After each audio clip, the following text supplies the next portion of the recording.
तो hello student, मैं दया शंकर आप सभी का स्वागत करता हूं आपके अपने यूट्यूब चैनल पे।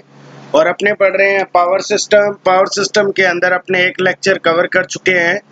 और अगर किसी ने पहला लेक्चर कवर नहीं किया है तो पहले वो देख लें, उसके बाद सेकंड लेक्चर देखें बच्चों। और अगर कोई मेरे यूट्यूब चैनल पे पहली बार है तो सब्सक्राइब करें और अपने मित्रों के साथ शेयर करें, जो भी रिलेटिव है आपके, जो भी जेईई एग्जाम की तैयारी कर रहे हैं। ओके, तो स्टार्ट करते हैं बच्चों पावर सिस्टम। और एक चीज और, अगर किसी को पीडीएफ चाहिए तो मेरा टेलीग्राम चैनल का जो लिंक है वो डिस्क्रिप्शन में दिया हुआ है।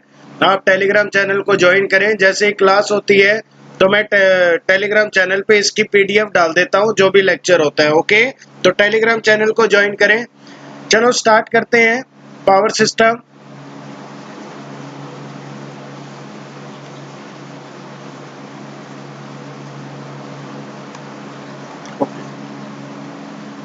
तो कल हमने पढ़ लिया था बच्चों, कल मैंने हाइड्रो इलेक्ट्रिक पावर प्लांट पढ़ाया था और स्टीम पावर प्लांट पढ़ाया था। लेकिन हाइड्रो इलेक्ट्रिक पावर प्लांट में कुछ टर्म रह गई थी जो अपने डिस्कस कर लेते हैं। देखो बच्चों, हाइड्रो इलेक्ट्रिक जो पावर प्लांट है उसमें जो आउटपुट पावर मेजर की जाती है उसका एक बहुत ही इंपॉर्टेंट फॉर्मूला है जो एग्जाम में आता है। तो वो फॉर्मूला है पावर इन किलोवाट 0.746 या 0.735। ऐसा क्यों है बच्चों? आपने देखा होगा कि जो हॉर्स पावर होती है वो 746 वॉट भी लिखा जाता है बच्चों, 735 भी लिखा जाता है। अगर इलेक्ट्रिकली बात करेगा तो 735 लिखेगा और मैकेनिकली बात करेगा तो 746 लिखेगा। लेकिन ये होता है वॉट में। अगर हम पावर निकाल रहे हैं बच्चों किलो वॉट में, तो यहाँ पे ये किलो वॉट वाली टर्म लिखी है, या तो ये वाली टर्म लिखी होगी 0.746 या ये वाली टर्म लिखी होगी बच्चों 0.735। इसका रीजन मैंने बताया, एक होता है इलेक्ट्रिकल हॉर्स पावर और एक होता है मैकेनिकल हॉर्स पावर। तो इलेक्ट्रिकल हॉर्स पावर होता है 735 वॉट और मैकेनिकल हॉर्स पावर होता है 746 वॉट। ओके, और अपॉन में आएगा बच्चों 75। उसके बाद में डब्ल्यू क्यू एच नीटा, ये एन जो आप देख रहे हो ये नीटा है। डब्ल्यू यहाँ पे क्या है बच्चों? डब्ल्यू है वाटर डेंसिटी इन केजी पर मीटर क्यूब, कि वाटर की डेंसिटी कितनी है। जो डैम है बच्चों हाइड्रो इलेक्ट्रिक प्लांट में और वहां पे जो पानी रुका हुआ है उसकी डेंसिटी कितनी है, कितना डेंस वाटर है। उसके बाद में क्यू है बच्चों डिस्चार्जिंग ऑफ वाटर, के कितना वाटर डिस्चार्ज हो रहा है, कितना पानी निकल रहा है मीटर क्यूब पर सेकेंड, कि पर सेकेंड कितना वाटर डिस्चार्ज हो रहा है। और एच है बच्चों प्लांट का हेड। अब हेड बच्चों कितना है वो डिपेंड करता है मीटर के अंदर। और इसके अलावा नीटा है बच्चों एफिशिएंसी ऑफ प्लांट। तो ये फॉर्मूला कई बार एग्जाम में भी आया हुआ है, ये फॉर्मूला भी याद रखो।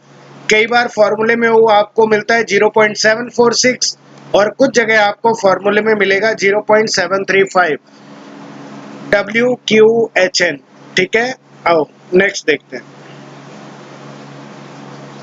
अब जैसे ये न्यूमेरिकल आया हुआ था किसी एग्जाम में बच्चों, यदि हाइड्रो इलेक्ट्रिक पावर प्लांट में वाटर डेंसिटी मतलब आपको दे रखा है W 1000 kg पर metre cube, discharging of water दे रखा है 0.001 मीटर क्यूब पर सेकेंड, प्लांट का हेड दिया हुआ है आपको 10 मीटर, कितना दिया है 10 मीटर, और प्लांट की एफिशिएंसी दे रखी है बच्चों आपको 100%। और आपको बोला है कि आउटपुट पावर निकालो। कुछ नहीं करना है, फॉर्मूला पुट करो। और इलेक्ट्रिकल हॉर्स पावर हमने लिया है अभी बच्चा फॉर्मूले के अंदर। अभी हमने कौन सा हॉर्स पावर लिया ऊपर? इलेक्ट्रिकल। बाकी अगर आंसर मैच नहीं करे तो 0.746 रख के करना, उससे आंसर आएगा। तो W आप यहाँ पे रख दोगे 1000 है, Q का वैल्यू आपको पता ही है 0.0001 है। हेड कितना है? हेड है 10 मीटर। और नीटा कितना है बच्चों? नीटा है आपका 100।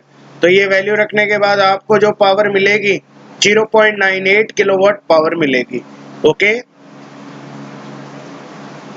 अब आ जाओ बच्चों नेक्स्ट, हमारा तीसरा जो प्लांट है, यही हमारे मेन 3 प्लांट है बच्चों। और तीसरा प्लांट है जिसका नाम है न्यूक्लियर पावर प्लांट। अब एक चीज है बच्चों कि न्यूक्लियर पावर प्लांट में सेफ्टी फीचर की ज्यादा जरूरत पड़ती है। और इसमें फ्यूल की फॉर्म में हम क्या इस्तेमाल करते हैं? तो कोयला तो होता नहीं है बच्चों। फ्यूल की फॉर्म में हम यूरेनियम 235, यूरेनियम 238, प्लूटोनियम 239 थोरियम 232, ये सब हम इसको फ्यूल के फॉर्म में इस्तेमाल करते हैं। यूरेनियम 235 हम ज़्यादातर इस्तेमाल करते हैं और ज़्यादातर यूज़ में लिया जो जाता है फ्यूल। अगर एग्जाम में पूछ भी ले कि ज़्यादातर न्यूक्लियर पावर प्लांट में फ्यूल की फॉर्म में कौन इस्तेमाल होता है, यूरेनियम 235, प्लूटोनियम 239 और यूरेनियम 235। ये बच्चों फिसिल मटेरियल है। फिसाइल मटेरियल का मतलब है कि ये जल्दी से विखंडित होते हैं, समझ रहे हो। और जल्दी से विखंडित वही होता है बच्चों, इनको तोड़ने के लिए, विखंडित मतलब इनको तोड़ना, इनको ब्रेक करने के लिए। देखो बच्चों, कोयले को तो हम जलाते हैं, वो कहलाता है कोयले का जलना, ठीक है। लेकिन न्यूक्लियर पावर प्लांट में इन फ्यूल को जलाया नहीं जाता। इन पे क्या है, यूरेनियम 235 हो गया, प्लूटोनियम 239 हो गया, इन पे न्यूट्रॉन का अटैक करवाया जाता है। और जो एलिमेंट बच्चों न्यूट्रॉन को जितना ज्यादा एब्जॉर्ब करेगा वो उतना ही ज्यादा हीट जनरेट करेगा, समझ रहे हो बात को। इसलिए एग्जाम में कई बार क्वेश्चन आता है कि मैच करो यूरेनियम 235 और प्लूटोनियम 239। ये फिसाइल मटेरियल है, फिसाइल का मतलब है ये विखंडित होते हैं बहुत ज्यादा। और यूरेनियम 235 हम ज्यादातर इस्तेमाल करते हैं, लेकिन ज्यादातर विखंडित होने वाला कौन सा है, प्लूटोनियम 239। ये न्यूट्रॉन को सबसे ज्यादा एब्जॉर्ब करता है, मतलब इसकी न्यूट्रॉन एब्जॉर्बिंग पावर सबसे ज्यादा होती है। उसके बाद में यूरेनियम 238 और थोरियम 238, इनको फर्टाइल मटेरियल कहते हैं। कहने का मतलब ये जल्दी से टूटते नहीं है, ठीक है, और ये स्टेबल होते हैं, ओके। उसके बाद में बच्चों हम बात करें यूरेनियम 238, क्या है कि न्यूट्रॉन को एब्जॉर्ब नहीं करता। लेकिन हम क्या करते हैं, हमारे पास मान लो कि यूरेनियम 238 ही है ज्यादा मात्रा के अंदर, तो हम क्या करते हैं बच्चों, यूरेनियम 238 में थोड़ी सी मात्रा में यूरेनियम 235 मिला देते हैं और न्यूट्रॉन का अटैक करवाते हैं। तो बच्चों होता क्या है, यूरेनियम 235 तो न्यूट्रॉन को क्या कर लेगा, एब्जॉर्ब कर लेगा, और एब्जॉर्ब करने पे ये ब्रेक होगा। ये जैसे ही ब्रेक होगा बच्चों, ये यूरेनियम 238 को भी क्या कर देगा, ब्रेक। और जैसे ही यूरेनियम 238 ब्रेक होगा बच्चों, ये आउटपुट में बनाएगा प्लूटोनियम 239। और प्लूटोनियम 239 आपको पता ही है कि न्यूट्रॉन को सबसे ज्यादा एब्जॉर्ब करता है, न्यूट्रॉन को सबसे ज्यादा एब्जॉर्ब करता है, ओके। तो ये जो आप रिएक्शन देख रहे हो कि यूरेनियम 238 के अंदर थोड़ी मात्रा में यूरेनियम 235 मिलाया, इस प्रोसेस को हम कहते हैं ब्रीडर रिएक्टर। कौन सा रिएक्टर, ब्रीडर रिएक्टर। कई बार हम टर्म यूज में लेते हैं ना, हाइब्रिड है भैया, हाइब्रिड का मतलब मिक्स है। अब यूरेनियम 238 तो स्टेबल है, फर्टाइल मटेरियल है, तो ये क्या न्यूट्रॉन को एब्जॉर्ब करता नहीं है, तो हम क्या करते हैं, यूरेनियम 235 मिला दिया इसमें थोड़ा सा, और देख लो यहाँ पे परसेंटेज भी लिखा है 1%। और अब आप न्यूट्रॉन का अटैक कराओगे तो ये 1% जो यूरेनियम 235 है, ये तो न्यूट्रॉन को एब्जॉर्ब करेगा, एब्जॉर्ब करेगा तो टूटेगा, टूटेगा तो बच्चों एनर्जी जो होगी, जो एनर्जी रिलीज होगी वो यूरेनियम 238 को भी तोड़ देगी। और यूरेनियम 238 तोड़ के बनाता है प्लूटोनियम 239, और प्लूटोनियम 239 सबसे ज्यादा न्यूट्रॉन को एब्जॉर्ब करता है, समझ रहे हो। तो इस टाइप के रिएक्टर को बोलते हैं ब्रीडर रिएक्टर। क्या कहते हैं बच्चों, ब्रीडर रिएक्टर। इसका मतलब ब्रीडर रिएक्टर में हीट ज्यादा जनरेट होगी, क्यों, क्योंकि इसमें बाद में आउटपुट में प्लूटोनियम 239 बन रहा है। अब देखो बच्चों, ये दिखा रखा है मैंने न्यूक्लियर पावर प्लांट। ये जो आप बच्चों चीज देख रहे हो ये वाली, इनके अंदर फ्यूल डाला हुआ है, ये फ्यूल चैम्बर बने हुए हैं, इनके अंदर क्या है, फ्यूल है, ओके, फ्यूल है इनके अंदर। और ये जो बाहर आप चार दीवारी सी देख रहे हो, ये आपने देखा होगा बच्चों न्यूक्लियर पावर प्लांट में ऐसे गोल सा तंबू सा बना होता है। तो ये जो चारों तरफ आप चार दीवारी देख रहे हो बच्चों, ये कंक्रीटेड होती है। ये यहाँ से अगर आपको नहीं दिख रहा है तो ये होती है कंक्रीटेड, ठीक है, कंक्रीट वॉल है ये, ओके। और ये जो आप यहाँ पे देख रहे हो गोल सा चैम्बर, जिसके अंदर आपका फ्यूल रखा हुआ है, इस पूरे चैम्बर को हम कहते हैं रिएक्टर। क्या कहते हैं बच्चों, रिएक्टर। तो ये आपको यहाँ पे दिख नहीं रहा होगा, ये है रिएक्टर। ओके, बाकी मैं पीडीएफ भेजूंगा, उसमें सब लिखा हुआ है। उसके बाद है बच्चों, ये जहाँ पे फ्यूल रखा है उसके बीच में जो आप ये दो रॉड देख रहे हो, इनको कहते हैं कंट्रोल रोड। ये क्या काम करते हैं अभी एक एक करके बात करेंगे। जैसे नाम से ही पता चल रहा है कुछ कंट्रोल करेगी, कंट्रोल रोड।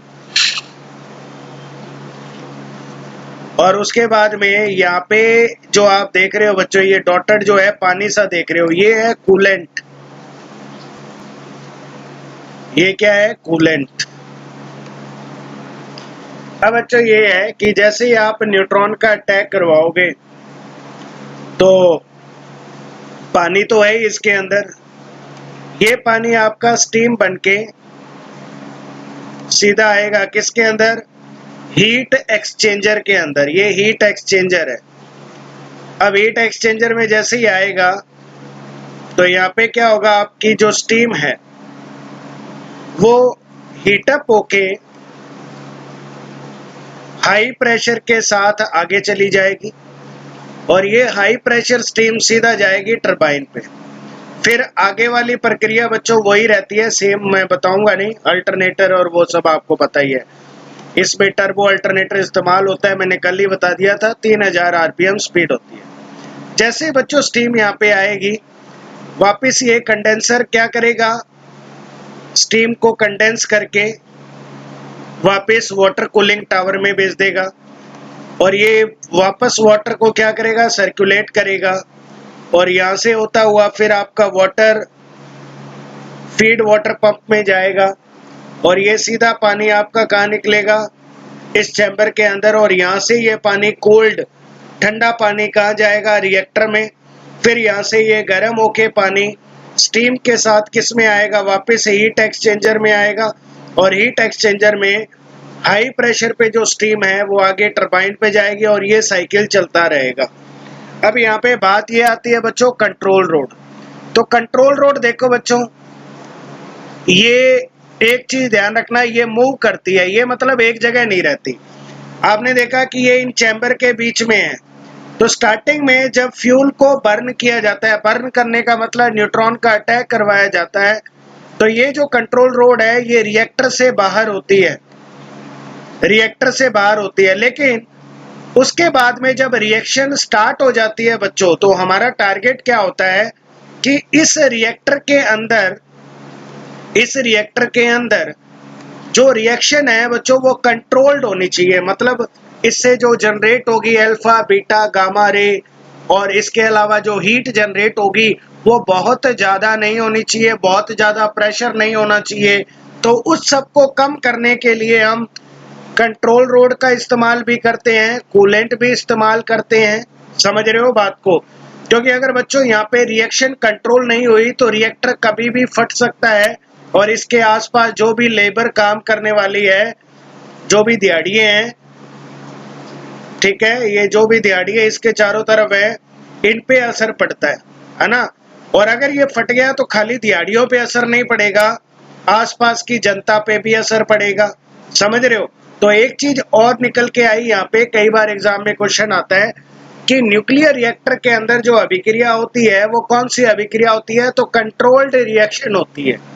कौन सी होती है? कंट्रोल्ड। कंट्रोल्ड का मतलब यहाँ ज्यादा हीट जनरेट नहीं की जाती है। लेकिन एटम बॉम्ब के अंदर भी न्यूक्लियर रिएक्शन होती है, वो अनकंट्रोल्ड होती है। क्यों भाई? न्यूक्लियर बम तो बनाया ही किसी को उड़ाने के लिए है, वहां काहे की दया दिखाएंगे अपने, वहां तो सबको उड़ाएंगे, इसलिए वो अनकंट्रोल्ड होती है। लेकिन न्यूक्लियर रिएक्टर तो हमारे फायदे के लिए बना रहे हैं ना। और आपने सुना होगा कहीं भी न्यूक्लियर पावर प्लांट की अगर कोई यूनिट डालते हैं तो पहली बात तो 3-4 साल कोई डालने देता नहीं, वहां की जनता विरोध करती है। फिर धीरे धीरे लोगों को पटा लिया जाता है कि हाँ भाई कोई दिक्कत नहीं है, न्यूक्लियर पावर प्लांट लग जाएगा, तेरे को चीफ मैनेजर बना दूंगा मैं। फिर वो सपने देखने लगता है कि हाँ मैं चीफ मैनेजर हूँ, मेरे नीचे गाड़ी है। तो ऐसे करके और मामला सेट होता है 2-3 साल में, फिर वहां पे यूनिट डल जाती है, पावर प्लांट बन जाता है। समझ रहे हो बात को? ओके, अब एक एक करके बात करते हैं कि कंट्रोल रोड क्या काम करती है और ये सब क्या करते हैं। सबसे पहले बात करें बच्चों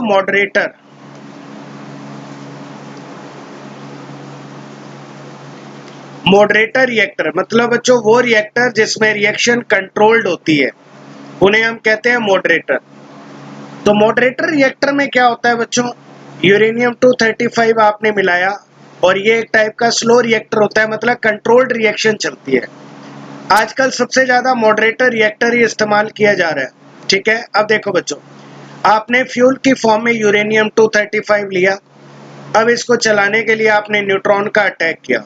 जब बच्चों आप न्यूट्रॉन का अटैक करते हो तो यहाँ से 3 न्यूट्रॉन निकलते हैं। कितने न्यूट्रॉन निकलते हैं? 3। और इनकी स्पीड होती है बहुत ज्यादा। अब बच्चों अगर स्पीड ज्यादा होगी तो ये आगे और तेजी से निकलेंगे, क्योंकि 3 न्यूट्रॉन आगे 3 यूरेनियम 235 पे अटैक करेंगे और आगे ये चेन चलती रहती है। यूरेनियम 235 पहला अटैक हुआ, 3 न्यूट्रॉन निकले, प्लस एनर्जी तो निकलेगी क्योंकि ये टूटेगा, तो 2 या 3 न्यूट्रॉन निकलते हैं इसके टूटते ही, और 2.2 मेगा इलेक्ट्रॉन वोल्ट आपको क्या मिलती है? हीट मिलती है चैम्बर के अंदर। अब बात ये आती है बच्चों कि न्यूट्रॉन की स्पीड बहुत तेज है। अगर न्यूट्रॉन की स्पीड इतनी तेज रही और आगे ये दोबारा से यूरेनियम 235 पे अटैक करेगा बच्चों, तो दिक्कत क्या होगी? अनकंट्रोल्ड रिएक्शन होगी और हीट बहुत ज्यादा क्रिएट होगी। तो हम क्या करते हैं? मॉडरेटर लगा देते हैं। ये क्वेश्चन एग्जाम का है बच्चों कि मॉडरेटर क्यों इस्तेमाल किए जाते हैं। मॉडरेटर इस्तेमाल किए जाते हैं न्यूट्रॉन की स्पीड को कम करने के लिए। किसकी स्पीड को कम करने के लिए? न्यूट्रॉन की स्पीड को कम करने के लिए। और मॉडरेटर के रूप में क्या इस्तेमाल किया जाता है? तो हैवी वाटर। हैवी वाटर का मतलब D2O। D2 मतलब 1H2 ड्यूटेरियम ऑक्साइड। ठीक है, इसके अलावा ग्रेफाइट भी एज ए मॉडरेटर की तरह इस्तेमाल किया जाता है। पहला क्वेश्चन तो ये पूछेगा कि न्यूक्लियर पावर प्लांट में मॉडरेटर का काम क्या है। मॉडरेटर का काम होता है न्यूट्रॉन की स्पीड को स्लो करना। और क्या इस्तेमाल करते हैं? हैवी वाटर और ग्रेफाइट इस्तेमाल किया जाता है। और ये क्या कर देगा? न्यूट्रॉन की स्पीड को स्लो कर देगा, और स्लो करने पे हमें जो न्यूक्लियर पावर प्लांट में रिएक्शन मिलेगी वो कौन सी मिलेगी? कंट्रोल्ड रिएक्शन मिलेगी। और जहां कंट्रोल्ड रिएक्शन होती है उन रिएक्टर को कहते हैं मॉडरेटर रिएक्टर। कौन से रिएक्टर कहते हैं? Moderator reactor. ओके, आगे आओ। उसके बाद है बच्चों कूलेंट। देखो हमने पहला काम तो क्या किया? कंट्रोल रिएक्शन करने के लिए न्यूट्रॉन की स्पीड को स्लो कर दी, अब आराम से चलेगी रिएक्शन। इसके अलावा और भी ज्यादा हीट है, तो और भी ज्यादा हीट है तो उसको एब्जॉर्ब करने के लिए हम कूलेंट मिला देते हैं। कूलेंट ठंडा पानी हो सकता है, कूलेंट हीलियम हो सकता है, कूलेंट की फॉर्म में लिक्विड हाइड्रोजन मिला सकते हो। तो ये तीनों के तीनों एज ए कूलेंट की तरह इस्तेमाल होते हैं। न्यूट्रॉन की स्पीड को स्लो किया, पहले वहां कंट्रोल किया, अब हीट को एब्जॉर्ब करने के लिए कूलेंट मिला दिया। ठीक है, कई बार बच्चों हैवी वाटर जो होता है, जो अभी आपने मॉडरेटर में पढ़ा, वो कूलेंट का काम भी कर देता है। ठीक है, ये बस ऐसे ही ध्यान रखना है। नेक्स्ट है बच्चों कंट्रोल रोड। ये मैंने बताया मूवेबल होती है, कहने वाला ये चैम्बर है जिसमें आपका फ्यूल है और इन चैम्बर के बीच में आपने क्या डाल रखी है? कंट्रोल रोड डाल रखी है। तो बच्चों स्टार्टिंग में तो ये रोड इनके बीच में नहीं होती। स्टार्टिंग में ये चैम्बर ऐसे ही होते हैं जिनके अंदर यूरेनियम होता है और रोड होती है ऊपर। क्योंकि बच्चों स्टार्टिंग में क्या होता है? यूरेनियम 235 बर्न होता है और वो हीट जनरेट करता है, लेकिन उसके बाद में हीट ज्यादा होती है, फिर ये इनके बीच में आ जाते हैं। ठीक है, ये क्या आ जाते हैं? इनके बीच में। और ये क्या करते हैं? फ्यूल बर्न से पहले रिएक्टर से बाहर रहती है कौन सी? कंट्रोल रोड, और बर्निंग के बाद में रिएक्टर में डालते हैं इसको। मटेरियल यूज में लेते हैं बच्चों। कंट्रोल रोड किसकी बनी होती है? बोरॉन और कैडमियम की। ये क्या करते हैं? आपने एक न्यूट्रॉन का अटैक करवाया किस पे? यूरेनियम 235 पे। आगे कितने न्यूट्रॉन निकले? कितने न्यूट्रॉन निकले सर? 3 न्यूट्रॉन निकले। तो 3 न्यूट्रॉन की क्या जरूरत है? आपको तो एक ही न्यूट्रॉन की जरूरत थी। तो जो एक्स्ट्रा न्यूट्रॉन होते हैं उनको ये क्या कर लेते हैं? एब्जॉर्ब कर लेते हैं। ध्यान रखना, कंट्रोल रोड का काम होता है एक्स्ट्रा न्यूट्रॉन को एब्जॉर्ब करना। उसके बाद में बात आती है बच्चों फास्ट रिएक्टर। अब ये मैंने बताया था, फास्ट रिएक्टर वही होते हैं जो ब्रीडर रिएक्टर को ही फास्ट रिएक्टर कहा जाता है बच्चों, ठीक है। यूरेनियम 235 या 238 रिएक्टर में ज्यादा क्वांटिटी में डाल दें तो ज्यादा से ज्यादा न्यूट्रॉन एब्जॉर्ब करते हैं, उन्हें फास्ट रिएक्टर कहते हैं, ठीक है। ये ध्यान रखना है आपको, ओके। अब आ जाओ बच्चों, एक क्वेश्चन यहाँ से आ जाता है एग्जाम में। देखो प्लांट मेन तो 3 ही थे, ठीक है, एक चीज ध्यान रखना। अब बच्चों हम पढ़ेंगे बेस लोड प्लांट क्या होता है, पीक लोड प्लांट क्या होता है। देखो बच्चों, ऐसे पावर प्लांट जो डेली लोड की डिमांड को पूरा करते हैं, क्या करते हैं, डेली लोड की डिमांड को पूरा करते हैं। जैसे थर्मल पावर प्लांट है बच्चों, डेली 6 घंटे चलता है और 12 महीने तक चलता है। 6 महीने 6 घंटे या 7 घंटे जितना भी यूनिट इंस्टॉल्ड है उतने चलता है वो। मतलब ऐसे पावर प्लांट जो डेली लोड की डिमांड को पूरा करे, डेली इलेक्ट्रिसिटी जनरेट करे और आगे लोड की डिमांड को पूरा करते हैं, वो प्लांट कहलाते हैं बेस लोड प्लांट। ऐसे प्लांट कौन से हैं, देखो, थर्मल पावर प्लांट और न्यूक्लियर पावर प्लांट, ये दोनों बेस लोड प्लांट है। इनको डेली का 4-5 घंटे चलाते हैं। ऐसा नहीं होता बच्चों कि इनको 24 घंटे चलाएं, क्योंकि बच्चों न्यूक्लियर पावर प्लांट में तो हीटिंग प्रॉब्लम बहुत ज्यादा होती है, वैसे दोनों में है तो हीटिंग प्रॉब्लम बहुत ज्यादा होती है, इसलिए इनको 5-6 घंटे डेली चलाया जाता है। तो thermal power plant, nuclear power plant एक क्या है, बेस लोड प्लांट है। उसके बाद में रन ऑफ रिवर प्लांट। देखो रन ऑफ रिवर प्लांट का मतलब क्या है बच्चों, मैं समझा देता हूं, बाकी हमें डिटेल में नहीं पढ़ना। ये रिवर जा रही है, क्या जा रही है बच्चों, रिवर, ये रिवर है। जब तक बच्चों रिवर में पानी का लेवल ज्यादा रहेगा, यहां से पानी ले लेंगे हम, ये पानी आ गया, ये पानी सीधा डाल देंगे टरबाइन पे। किस पे डाल देंगे, टरबाइन पे। और टरबाइन के बाद में ये पानी वापस नदी के अंदर आ जाता है और आगे चला जाता है।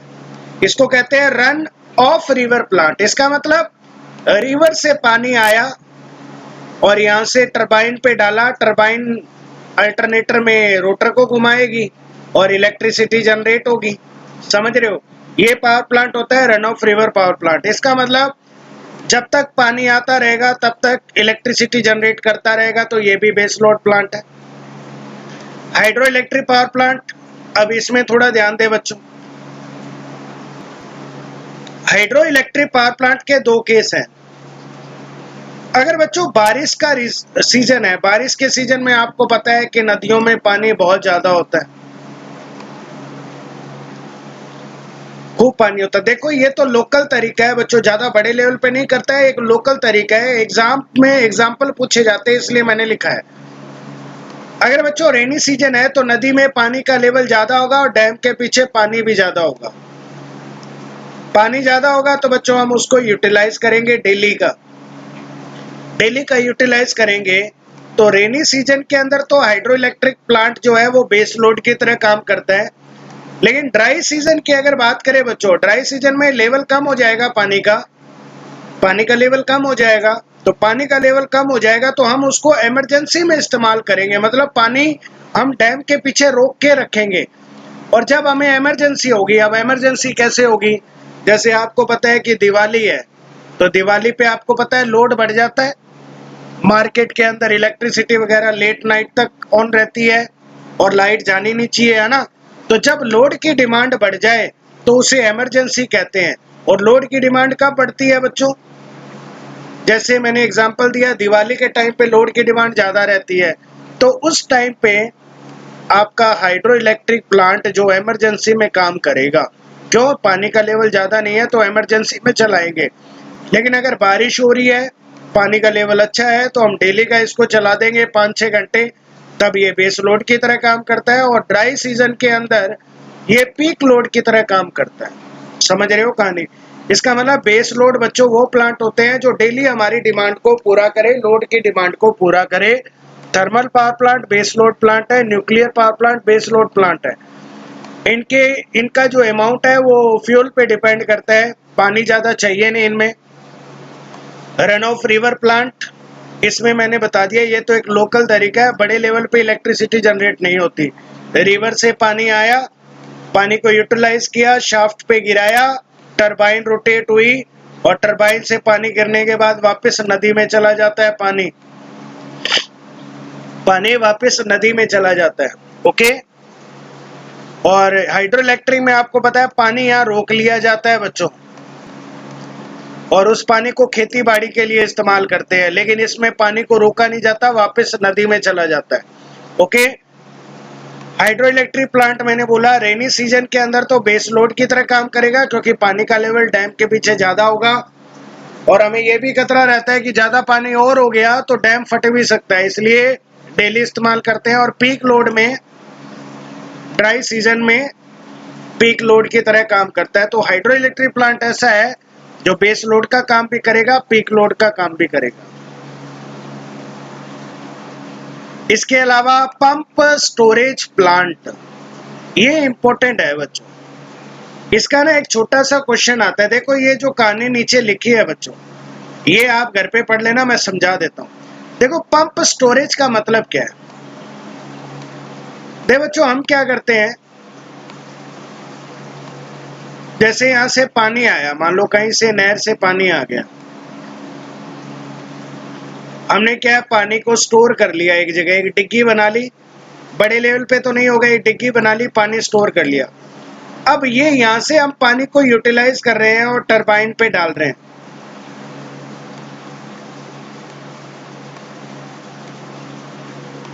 ठीक है, और पानी आपका यहाँ पे स्टोर भी हो रहा है, ज्यादा पानी नहीं है, कम ही पानी है, यहाँ स्टोर हो रहा है।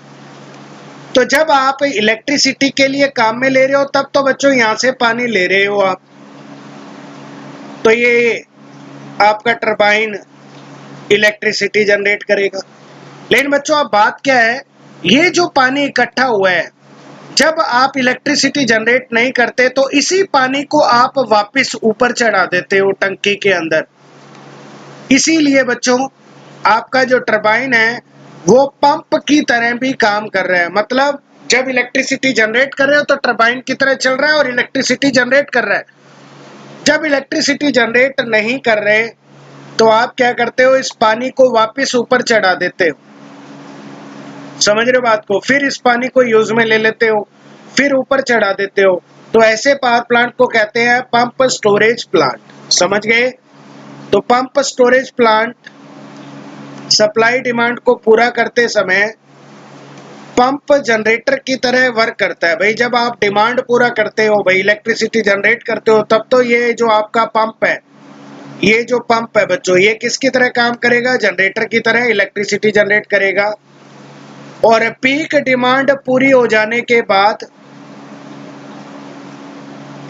जब प्लांट शट डाउन होता है, शट डाउन मतलब कोई इलेक्ट्रिसिटी जनरेट नहीं हो रही, तो ये पानी वापस क्या करता है, जनरेटर पंप मोटर पंप की तरह काम करता है और ऊपर चढ़ा देता है, क्योंकि ऊपर चढ़ाना मोटर का काम है, तो ऊपर चढ़ा देता है।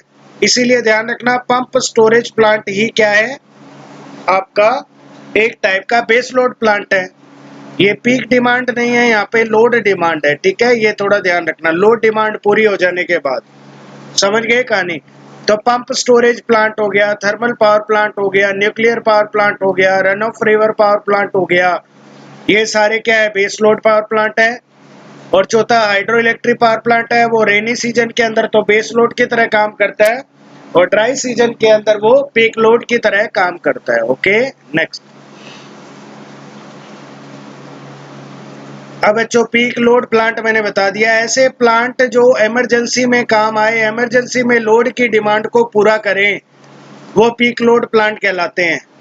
इसके अंदर डीजल पावर प्लांट है, डीजल पावर प्लांट हम इमरजेंसी में ही काम में लेते हैं। और डीजल पावर प्लांट को स्टैंड बाई प्लांट भी कहते हैं। कल शायद मैंने इसका मतलब बताया हो आपको कि स्टैंड बाई का मतलब क्या होता है। स्टैंड बाई का मतलब होता है ऐसे प्लांट जो क्विकली स्टार्ट हो जाए, है ना, क्विकली स्टार्ट हो जाए। अब न्यूक्लियर थर्मल में तो क्या होता है, पहले स्टीम जनरेट करो तो टाइम लगता है, और डीजल पावर प्लांट ऐसा पावर प्लांट है जैसे ही ऑन किया उसी टाइम स्टार्ट हो जाएगा, उसी टाइम ये स्टैंड हो जाएगा, इसलिए इनको बोलते हैं स्टैंड बाई प्लांट। सबसे जल्दी स्टार्ट होने वाला प्लांट तो ये याद रखना बच्चों, diesel power plant peak load plant है। इसके अलावा गैस टरबाइन प्लांट, ये भी एक टाइप का पीक लोड प्लांट है, क्योंकि डीजल और गैस बच्चों हम कम ही इस्तेमाल करते हैं इलेक्ट्रिसिटी जनरेट में, और वो भी तब करेंगे जब इमरजेंसी होगी, मतलब होली दिवाली जब भी लोड की रिक्वायरमेंट बढ़ेगी तब इस्तेमाल करेंगे।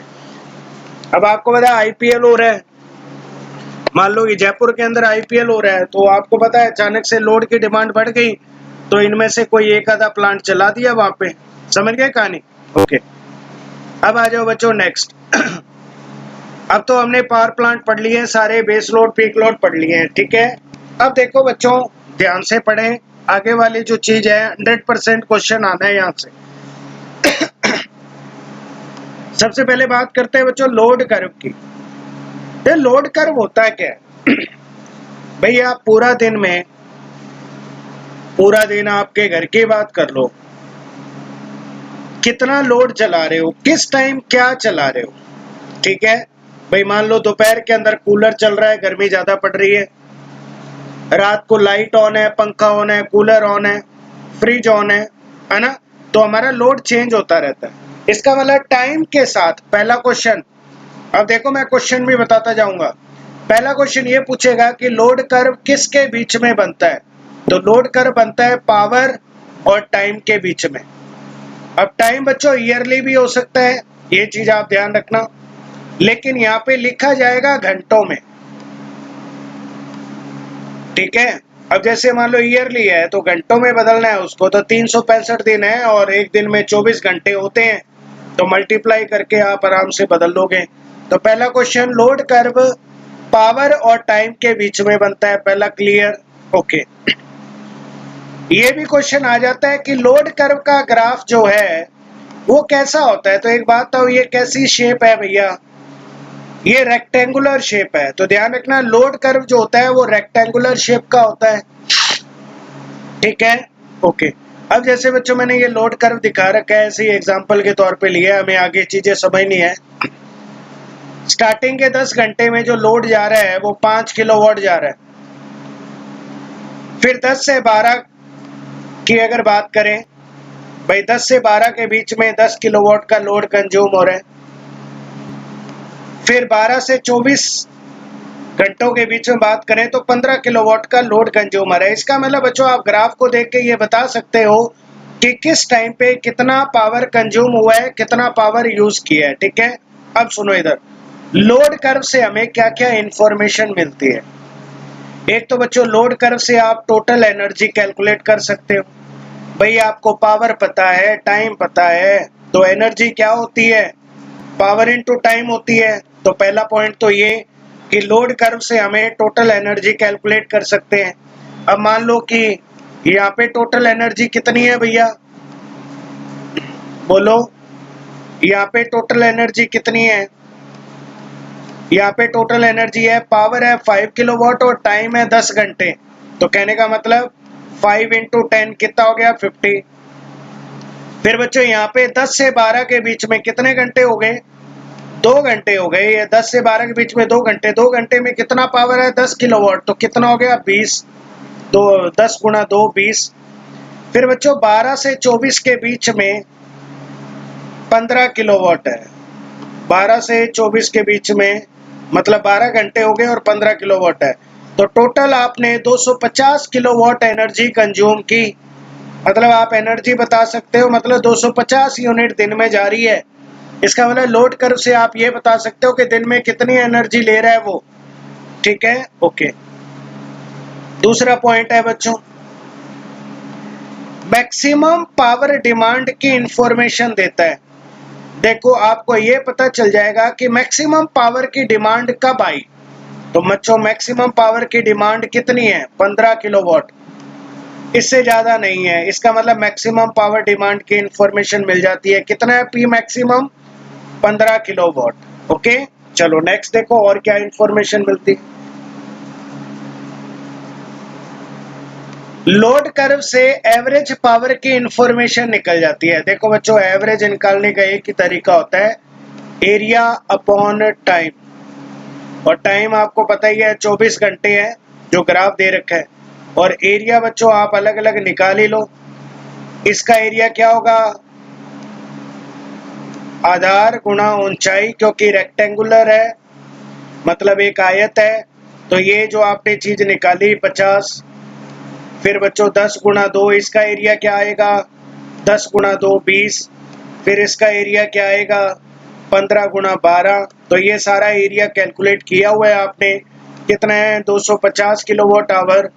इसका मतलब एवरेज निकालने के लिए टोटल एरिया निकाल लो, और टाइम कितना था बच्चों 24 घंटे, तो 24 से डिवाइड कर दो, तो पी एवरेज निकल के आ जाएगा 10। ठीक है, ओके। अगर बच्चों आपको पी एवरेज पता चल गया और पी मैक्सिमम पता चल गया, इंपॉर्टेंट पॉइंट, आप लोड फैक्टर निकाल सकते हो। अब लोड फैक्टर क्या होता है ये याद रखना है, रट्टा मार लो। एग्जाम में पूछा जाता है कि लोड फैक्टर का फॉर्मूला क्या है, तो लोड फैक्टर होता है बच्चों P average upon P maximum. क्या होता है, P average upon P maximum. अब एक बात बताओ बच्चों, लोड फैक्टर का मान 1 से ज्यादा होना चाहिए या कम होना चाहिए? तो देखो एक चीज मैं बताता हूं, हम ये चाहते हैं बच्चों की मैक्सिमम डिमांड कम हो। क्या हो, मैक्सिमम डिमांड कम हो। भाई मैक्सिमम डिमांड कम होगी तो हम लोड की डिमांड को आसानी से पूरा कर पाएंगे, इसलिए लोड फैक्टर क्या होता है, ज्यादा होता है। ठीक है, इसलिए ध्यान रखना, सॉरी लोड फैक्टर क्या होता है, मैक्सिमम डिमांड क्या होनी चाहिए हमारी, कम होनी चाहिए, तो लोड फैक्टर ज्यादा होना चाहिए। लेकिन ये बात आओ भाई मैक्सिमम डिमांड कितना कम हो सकती है, पी एवरेज से कम ही रहती है, पी एवरेज हमेशा ज्यादा रहता है, इसलिए लोड फैक्टर ज्यादा होना चाहिए, लेकिन ये हमेशा 1 से कम रहेगा, ये ध्यान रखना। देखो बच्चों आपको याद करने की जरूरत नहीं है, एक फैक्टर आएगा जिसका नाम है डाइवर्सिटी फैक्टर, जो 1 से ज्यादा होता है, बाकी जितने भी फैक्टर हैं वो सारे 1 से कम होते हैं। ठीक है, तो याद कर लेना। अब सुनो इधर, अभी जो हम ये क्वेश्चन कर रहे हैं इसमें पी एवरेज कितना आया 10, इसका मतलब यहाँ फॉर्मूले में लोड फैक्टर होता है P average upon P maximum, तो यहाँ पे लिख दो 10 बटा में 15, 15 क्या हो गया पी मैक्सिमम अभी आपने निकाला था, तो लोड फैक्टर आ गया 0.6। इसका मतलब ये हुआ कि ये हमेशा 1 से कम आएगा। लेकिन अगर एग्जाम में क्वेश्चन आ जाए कि हमारे हिसाब से लोड फैक्टर होना चाहिए तो ज्यादा होना चाहिए, वो एक अलग क्वेश्चन है। वो ज्यादा इसलिए होना चाहिए ताकि पी मैक्सिमम जो है वो हमारा क्या हो, कम हो, ताकि लोड की मैक्सिमम डिमांड क्या हो, कम हो। नेक्स्ट आ जाओ बच्चों, अब मैंने ये क्वेश्चन लिया हुआ है तो इसमें आपको लोड फैक्टर निकालना है, तो पहले आप ट्राई कर लो थोड़ा सा।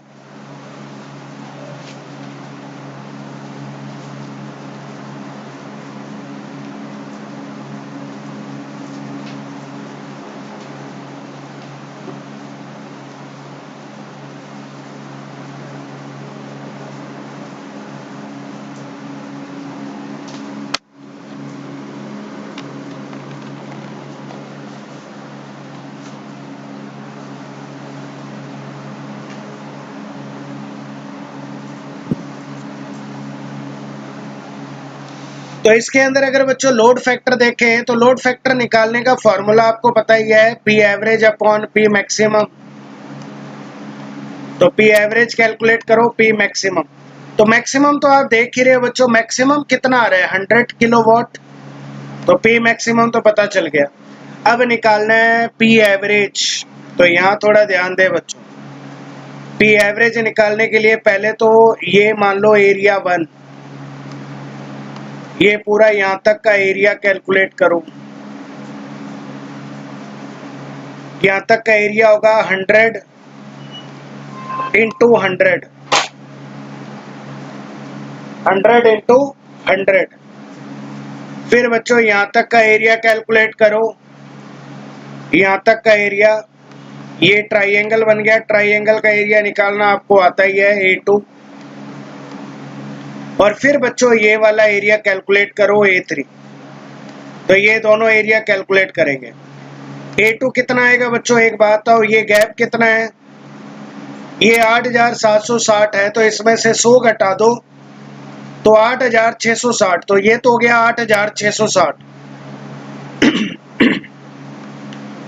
तो ये भी हो गया 8660। आपको पता है कि ट्राइंगल का एरिया क्या होता है, 1/2 बेस इंटू हाइट। तो हाइट कितनी हो गई बच्चों, हाइट हो गई 50 माइनस 100, तो कहने का मतलब 50 किलोवाट हो गई, ये 50 हो गया। तो 1/2 50 इंटू 8660, और ये वाला एरिया कितना होगा, ये हाइट हो गई 50 और ये हो गया आपका 8660। तो एरिया कैलकुलेट करो तीनों का, तो मैंने आगे कैलकुलेट किया हुआ है, 100 इंटू 100, फिर ये ट्राइंगुलर वाले पोर्शन का एरिया, और फिर ये बाकी वाले पोर्शन का एरिया, ये A3 हो गया आपका। ये 1/2 इसलिए आया बेस इंटू हाइट, ट्राइंगल का एरिया निकाल रहे हो। अब पी एवरेज निकालना है, तो एरिया 1, एरिया 2, एरिया 3 अपॉन में टोटल टाइम कितना है, टोटल टाइम है 8760। ठीक है, तो अब आप कुछ नहीं करो, वैल्यू पुट कर दो यहाँ पे। वैल्यू पुट करने के बाद पी एवरेज निकल के आया 75.2 किलोवाट। तो लोड फैक्टर कितना होगा, लोड फैक्टर होगा P average upon P maximum, and answer will be 0.75 आ गया। ठीक है, समझ में आ गया होगा। नेक्स्ट देखो आगे, अब आ जाओ बच्चों डिमांड फैक्टर। ये जितने भी फैक्टर हैं फॉर्मूला याद रखो, load factor, demand factor, diversity factor, इनके फॉर्मूले पूछे जाते हैं एग्जाम में। तो डिमांड फैक्टर क्या होगा बच्चों, डिमांड फैक्टर होता है maximum demand upon connected load, कि भैया टोटल लोड कितना कनेक्टेड है। तो वही चीज है बच्चों, हम ये चाहते हैं कि कम से कम लोड कनेक्ट हो ताकि हम डिमांड को पूरा कर पाए, इसलिए डिमांड फैक्टर भी हाई होना चाहिए, लेकिन ये हमेशा क्या रहेगा, 1 से कम रहेगा। ठीक है, नेक्स्ट आता है डाइवर्सिटी फैक्टर। तो डाइवर्सिटी फैक्टर होता है बच्चों sum of the individual maximum demand. Individual maximum demand का मतलब है बच्चों, मान लो 5 घर है, 5 घर है, तो पांचों घर में बच्चों मैक्सिमम डिमांड अलग अलग रहेगी। भाई एक घर में एसी चल रहा है तो उसकी मैक्सिमम डिमांड अलग होगी, एक घर में कुछ चल रहा है तो उसकी मैक्सिमम डिमांड अलग होगी। उसके बाद में अपॉन में आता है कोइंसिडेंस मैक्सिमम डिमांड या कंसीडर मैक्सिमम डिमांड। अब ये सर कोइंसिडेंस मैक्सिमम डिमांड क्या है, भाई 5 घर है तो उनमें से कोई 2 घर ऐसे होंगे जहां पे मैक्सिमम डिमांड एक जैसी होगी, मतलब रिपीट होगी। समझ गए कहानी। तो डाइवर्सिटी फैक्टर होता है sum of the individual maximum demand upon में कोइंसिडेंस मैक्सिमम डिमांड या कंसीडर मैक्सिमम डिमांड। अब इसको न्यूमेरिकल के थ्रू समझते हैं बच्चों। और एक चीज ध्यान रखें बच्चों, डाइवर्सिटी फैक्टर ही एक ऐसा फैक्टर है जो 1 से ज्यादा होता है और रट्टा मार लो, बाकी सारे फैक्टर 1 से कम होते हैं। ओके, अब देखो डाइवर्सिटी फैक्टर कैसे निकालते हैं। मैंने एक क्वेश्चन लिया हुआ है, कोई सब स्टेशन है, मान लो कोई सब स्टेशन है और वो ये वाला लोड सप्लाई कर रहा है। अब लोड अलग अलग है बच्चों, एक तो है लाइटिंग लोड, लाइटिंग मतलब जो नॉर्मल लोड है, हल्का फुल्का लोड है। तो सुबह 7 बजे से लेके रात के 10 बजे तक वो क्या करता है, लाइट लोड सप्लाई करता है। और लाइट लोड कितना है, 150 किलोवाट। फिर बच्चों इंडस्ट्रियल लोड भी सप्लाई करता है वो वाला सब स्टेशन, और 50 किलोवाट करता है। और टाइमिंग क्या है, 9 बजे से लेके, मतलब रात को 9 बजे से लेके सुबह 4 बजे तक इंडस्ट्रियल लोड है। उसके बाद में कॉलेज लोड कितना है, कॉलेज के अंदर 100 किलोवाट, और कॉलेज सुबह 10 से लेके शाम को 4 बजे तक चलता है, तब ये 100 किलोवाट लोड सप्लाई कर रहा है। इसका मतलब ये है बच्चों कि पूरा दिन ये वाला सब स्टेशन ये वाला लोड सप्लाई कर रहा है, और आपको बोला है डाइवर्सिटी फैक्टर निकालो। अब थोड़ा ध्यान से समझो। अब बच्चों जो सब स्टेशन है वो 7 से लेके सुबह 10 बजे तक कौन सा लोड देता है, लाइट लोड देता है। तो लाइट लोड कितना है बच्चों, 150 किलोवाट। अब एक चीज और सुने, जो प्लांट है वो ये जो 10 बजे हैं बच्चों, 10 बजे हैं, तो सब स्टेशन 10 बजे तक लाइट लोड भी दे रहा है और 9 बजे से लेके 10 बजे तक इंडस्ट्रियल लोड भी दे रहा है। इसका मतलब इंडस्ट्रियल लोड कितना हो गया 50। ऐड करो, टोटल लोड कितना जा रहा है हमारा 50। ठीक है। उसके बाद में बच्चों सुबह 10 बजे से लेके शाम को 4 बजे तक, क्या ये वाला टाइम इसके अंदर कैलकुलेट हो रहा है? क्या हो रहा है सर? इसका मतलब यहाँ कितना लोड जा रहा है 100, तो टोटल कितना लोड गया 300 वॉट। इसका मतलब लाइट लोड के साथ जो हमारा लोड जा रहा था उस टाइम पे हमारा जो लोड कंज्यूम हो रहा है वो 300 वॉट कंज्यूम हो रहा है। फिर अगर इंडस्ट्रियल लोड की बात करें तो 9 से 4 बजे के बीच में कितना लोड चल रहा है? तो 9 से 4 बजे के बीच में देखो इधर भाई 9 PM से लेके 4 AM तक की बात करें, 9 PM से 4 AM, एक तो ये 50 किलोवाट है।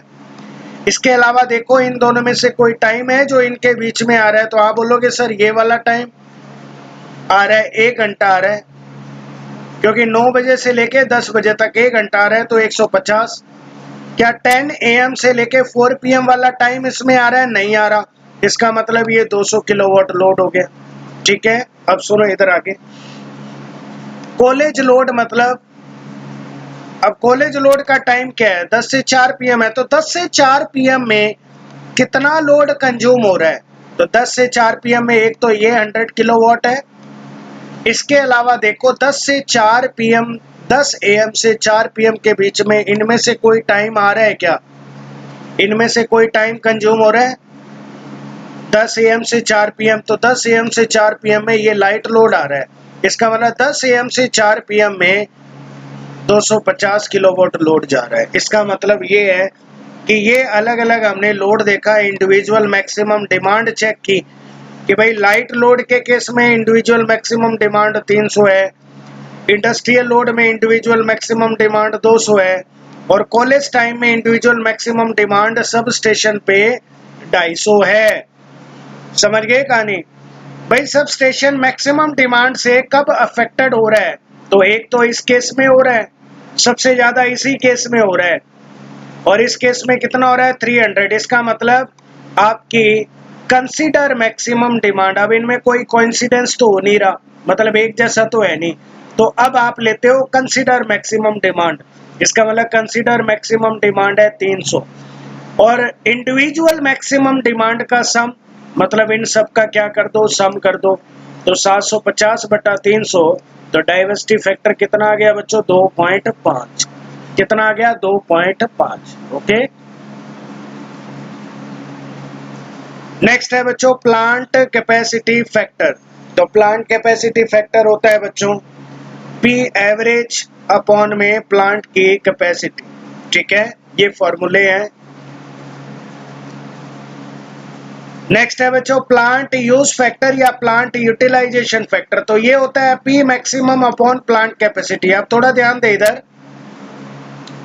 ये है प्लांट कैपेसिटी फैक्टर। तो plant capacity factor P average upon plant capacity है, और प्लांट यूटिलाइजेशन फैक्टर है P maximum upon plant capacity.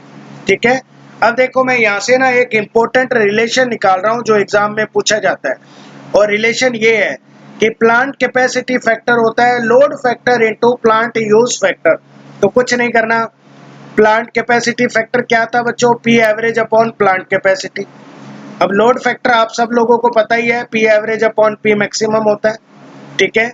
अब थोड़ा ध्यान दें, plant capacity factor, plant capacity तो है, मैंने यहाँ से पी एवरेज निकाल लिया बच्चों, तो यहाँ से पी एवरेज निकालेंगे तो load factor into P maximum आएगा। तो load factor into P maximum upon में प्लांट कैपेसिटी। ठीक है। अब ये बताओ ये वाली चीज क्या है? ये है सर प्लांट यूज फैक्टर। तो प्लांट यूज फैक्टर यहाँ रख दो, और ये वाला रिलेशन कई बार एग्जाम में आया हुआ है कि load factor plant use factor या utilisation factor plant capacity factor में क्या रिलेशन है। तो ये रिलेशन है, ध्यान रखना। नेक्स्ट आ जाओ बच्चों, नेक्स्ट है रिजर्व कैपेसिटी। रिजर्व कैपेसिटी क्या होती है? देखो बच्चों, अगर प्लांट की जो कैपेसिटी है, प्लांट की कैपेसिटी में से अगर मैक्सिमम पावर कम कर दी जाए प्लांट की कैपेसिटी में अगर मैक्सिमम पावर कम कर दी जाए तो बची हुई जो कैपेसिटी होती है वो रिजर्व कैपेसिटी होती है। मतलब प्लांट की कैपेसिटी ज्यादा है और जितना यूज आ गया उसके बाद बची हुई कैपेसिटी को हम कहते हैं रिजर्व कैपेसिटी। ओके, अब इसके अलावा आप ऐसे भी लिख सकते हो बच्चों प्लांट कैपेसिटी को P average upon plant capacity factor. अभी हमने बात की है पी मैक्सिमम, इसको थोड़ा सिंप्लीफाई करेंगे तो हम एक इम्पोर्टेंट रिजल्ट की तरफ बढ़ेंगे। P average minus P maximum into plant capacity factor upon plant capacity factor. फिर पी मैक्सिमम आपने कॉमन लिया तो P average upon P maximum plant capacity factor. अब ये फॉर्मूला बहुत ही ज्यादा महत्वपूर्ण है, इस पे न्यूमेरिकल होते हैं बच्चों। तो हमारे पास जो फॉर्मूला निकल के आया है P मैक्सिमम बराबर load factor minus plant capacity factor upon plant capacity factor. इसको बच्चों रट्टा मारेंगे, हमारे काम आएगा ये। ठीक है, आ जाओ नेक्स्ट। अब जैसे ये क्वेश्चन दे दिया बच्चों मैंने, ये पावर है, टाइम है, ठीक है, और आपको क्या बोला है लोड कर्व दिया हुआ है और लोड कर्व की शेप है रेक्टेंगुलर। तो उन्होंने बोला है प्लांट कैपेसिटी फैक्टर 40% है, इसका मतलब पीसीएफ 40% है। 40% को मैं क्या लिख सकता हूं सर 0.4। तो उसने बोला है रिजर्व कैपेसिटी निकालो, तो कुछ नहीं है बच्चों, अभी मैंने फॉर्मूला बताया था, हम ये वाला फॉर्मूला इस्तेमाल करेंगे। कौन सा? ये वाला। ठीक है, पी मैक्सिमम लोड कर्व से हमें पता चल जाएगा। प्लांट कैपेसिटी फैक्टर बच्चों हमें दिया हुआ है 4%, तो मतलब 0.4। बस लोड कर्व से हमें लोड फैक्टर निकालना है, तो लोड फैक्टर बच्चों हमने कैलकुलेट करना सीखा हुआ है। तो आ जाओ, अब इससे हमें क्या निकालना है, पहले इसका एरिया निकाल लो, फिर इसका एरिया निकाल लो, फिर इसका एरिया निकाल लो। तो पी एवरेज निकालो पहले तो, और टाइम कितना है 20 घंटे, तो 20 से डिवाइड करो, पी एवरेज निकालो बच्चों। इसका एरिया कितना आएगा 5 इंटू 10, इसका एरिया कितना आएगा 20 इंटू 6, क्योंकि ये 10 है और ये 16 है, तो अंतर हो गया 6 का, तो 20 इंटू 6 आ जाएगा। और इसका अंतर कितना आ गया 20 माइनस 16, तो 4 गुना 8। अब इसको सॉल्व किया, पी एवरेज आ गया 10.1 किलोवाट आ गया। और पी मैक्सिमम कितना है, पी मैक्सिमम ये रहा 20 किलोवाट है, तो पी मैक्सिमम 20 किलोवाट है, ये यहाँ पे काट देंगे 20 किलोवाट है। ठीक है, अब कुछ नहीं करना, लोड फैक्टर आप निकाल लो, P average by P maximum, तो कितना आ गया लोड फैक्टर भाई 0.50 आ गया। ठीक है, तो रिजर्व कैपेसिटी होता है पी मैक्सिमम ब्रैकेट में load factor minus plant capacity factor upon में प्लांट कैपेसिटी फैक्टर।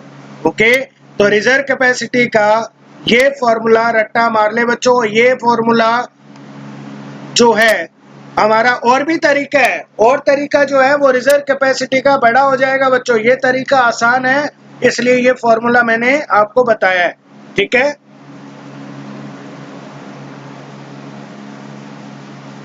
तो कितनी आ गई भैया रिजर्व कैपेसिटी सर 5 किलोवाट आ गई। चलो नेक्स्ट क्वेश्चन, यदि किसी प्लांट का मैक्सिमम डिमांड, पी मैक्सिमम दे दिया है, लोड फैक्टर 70% है, 70% मतलब 0.7, प्लांट कैपेसिटी फैक्टर 60% है मतलब 0.6,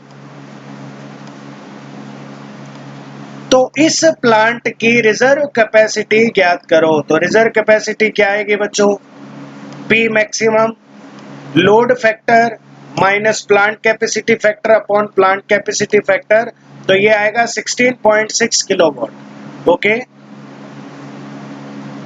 नेक्स्ट बच्चों क्वेश्चन देखो, डाइवर्सिटी फैक्टर इज ऑलवेज, मैंने बता दिया बच्चों यही एक ऐसा फैक्टर है, इसीलिए एग्जाम में बार बार ये पूछा जाता है, एसएससी में भी कई बार आया हुआ है। Diversity factor is always greater than 1, बाकी सारे फैक्टर बच्चों एक से कम होते हैं। क्या होते हैं, एक से कम होते हैं। तो बच्चों मैं ये क्लास यहीं स्टॉप करूंगा, क्योंकि अभी हमारी 10 बजे मशीन की क्लास होगी। Okay, thank you.